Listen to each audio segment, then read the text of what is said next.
ઉના મામલતદારના ભેભા ગામે દરોડા। ઉના તાલુકાના ભેભા ગામે એક મકાનમાં અચાનક રેડ કરી તપાસ કરતા કેમિકલ યુક્ત પદાર્થ ભરેલી 62 જેટલી કોથળીઓ અને 89 જેટલી દેશી દારૂ જેવી દેખાતી શંકાસ્પદ કોથળીઓ અને 500 ગ્રામ જેટલો સફેદ પદાર્થ મળી આવ્યો હતો। જે મકાનમાંથી કેમિકલ યુક્ત શંકાસ્પદ નશાકારક જથ્થો મળી આવ્યો છે તે બે સગા ભાઈઓ નાસી ગયા હતા। Story report by Parag Santani, Gir Somnath. DK Bhimani, મામલતદાર ઉના।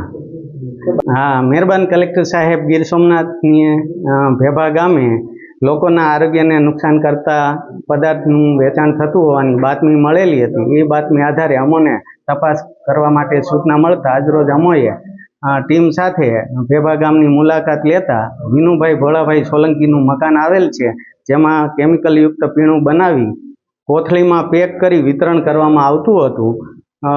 તથા આ કેમિકલ યુક્ત પ્રવાહીમાં સફેદ કલરનો એક પદાર્થ ઉમેરવામાં આવતો હતો। તે પદાર્થ FSL કર્યા બાદ કયા પ્રકારનો છે તે જાણી શકાય એમ છે।